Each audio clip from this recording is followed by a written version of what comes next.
Kita kan sering ya dengar cerita-cerita seram, tapi jarang banget kita dapat kesempatan buat ngebedah gimana sih cerita itu bisa kebentuk dari sebuah kesaksian yang super detail.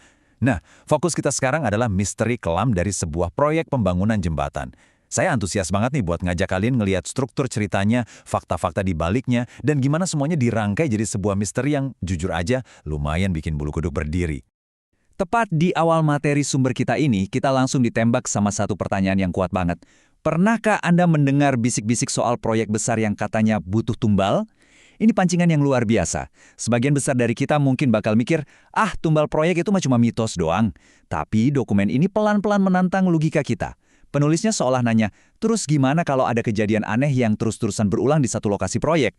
Pertanyaan inilah yang bakal jadi pondasi dari semua analisis kita hari ini. Oke, mari kita langsung selami kasus ini. Dokumen sumber kita dibuka persis kayak sebuah berkas investigasi beneran. Suasananya langsung kebangun. Hujan turun rintik-rintik di malam hari. Di pinggiran kota ada sebuah proyek jembatan besar yang masih setengah jadi. Besi-besinya menjulang ke atas kayak tulang raksasa di tengah kegelapan. Kontrasnya dapat banget. Kalau siang tempat itu rame, bising sama suara pekerja, tapi pas malam tiba, suasananya berubah 180 derajat. Kita masuk ke bagian pertama dokumen. Mitos tumbal proyek jembatan.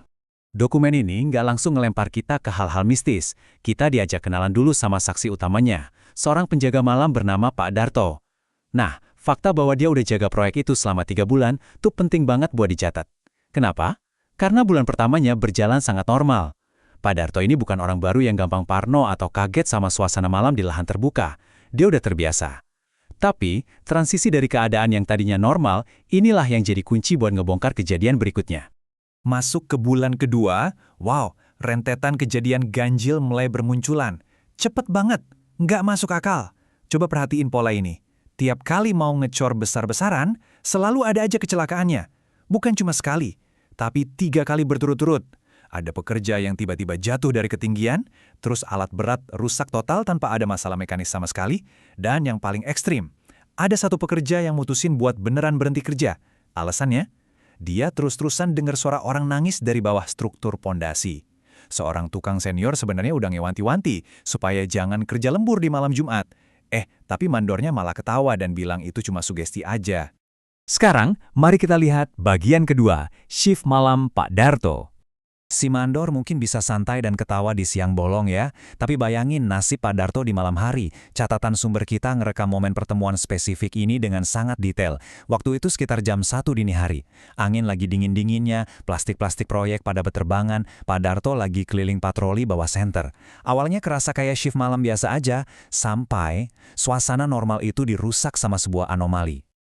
Tok, tok, tok, bunyi logam beradu. Jelas banget suaranya, kayak ada orang yang lagi mukul besi bangunan di bawah. Padahal, logikanya Pak Darto semua pekerja itu udah pada pulang. Area pondasi bawah harusnya kosong, gelap gulita. Akhirnya Pak Darto jalan pelan-pelan nyari sumber suara itu. Dan di tengah gelapnya malam, dia ngelihat ada sosok yang lagi berdiri ngebelakangin dia. Dia mematung pakai helm proyek warna kuning. Pak Darto yang masih berusaha mikir pakai logika, akhirnya teriak dong, "Pak, masih kerja?" Nggak ada jawaban sama sekali. Sosok itu tetap kaku.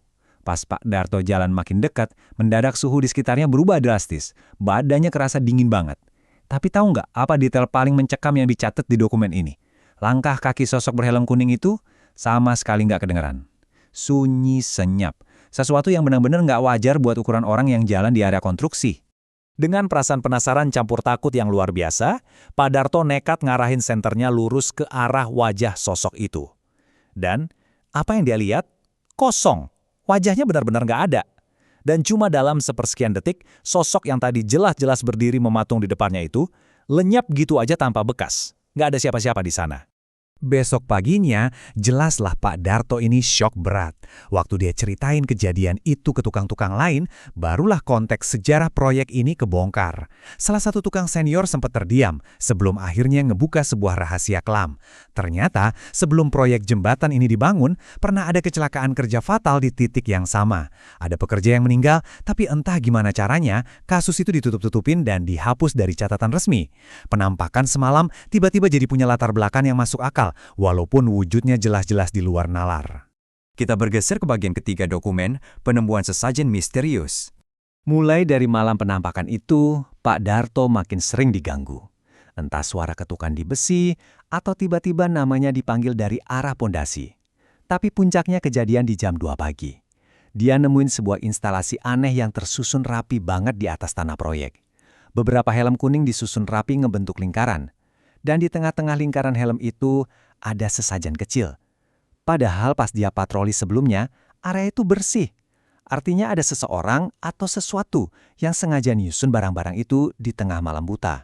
Dan dokumen ini dengan brilian mengilustrasikan betapa tegangnya situasi saat itu, karena ternyata di dekat sesajen itu ada selembar kertas. Teks di sumber kita nyatat kalau tangan Pak Darto sampai gemeter hebat pas dia ngambil dan ngebaca isi kertas tersebut. Tulisannya singkat tapi benar-benar nyata, jangan ganggu yang menjaga tempat ini. Di titik ini, kejadiannya bukan lagi sekedar mitos gaib yang samar-samar, itu adalah ancaman fisik yang sengaja ditinggalkan di atas tanah. Sebuah peringatan tertulis yang menuntut buat ditanggapin serius. Jadi, poin krusialnya tuh di sini. Waktu kita nyoba ngebedah kasus ini pakai kacamata logika, semuanya mentok. Besoknya, si Mandor bersumpah mati-matian kalau nggak ada stafnya yang naruh sesajen itu. Yang bikin makin aneh, nggak ada satupun kamera CCTV di proyek yang ngerekam orang masuk atau keluar malam itu. Tapi, fakta yang paling bikin merinding dari seluruh sumber kita adalah lokasinya. Helm dan sesajen itu ditaruh persis di atas titik tempat pekerja malang tadi meninggal dunia beberapa bulan sebelumnya. Akhirnya, kita sampai di bagian penutup dokumen. Fakta atau sekedar mitos. Gara-gara penemuan itu, Pak Darto akhirnya mutusin buat langsung resign, dan sekarang, seperti yang dicatat dalam berkas kita hari ini, jembatan itu udah selesai dibangun, megah banget. Kendaraan lalu lalang setiap hari seolah-olah tempat itu bersih dari masalah. Tapi tahu nggak? Bisik-bisik warga lokal tuh nggak pernah bener-bener hilang. Mereka bilang, kalau kalian lewat jembatan itu di atas jam 12 malam, kadang-kadang di ujung jembatan masih ada sosok pekerja yang berdiri kaku di sana. Dia mematung, seolah masih nungguin pekerjaannya kelar, padahal proyeknya sendiri udah lama ditutup. Coba kita perhatiin bagian paling akhir dari dokumen sumber kita ini. Setelah ngebeberin semua kronologi dari mulai kecelakaan, penampakan, sampai ke bukti fisik sesajen itu, penulisnya nggak mau sok tahu ngambil kesimpulan sepihak. Dia justru ngelempar pertanyaannya balik ke kita secara objektif. Dan inilah kalimat penutup dari teks tersebut.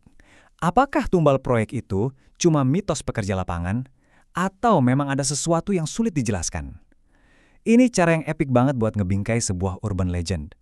Apakah rentetan kejadian tadi cuma kebetulan aja yang makin lebay karena orang-orang parno di malam hari? Ataukah memang ada hutang nyawa di bawah pondasi beton itu yang belum dibayar lunas? Coba deh kalian pikirin pertanyaan ini besok-besok pas lagi nyetir ngelewatin jembatan besar di malam hari. Terima kasih udah ikut ngebedah misteri kali ini dan sampai jumpa di pembahasan kita berikutnya.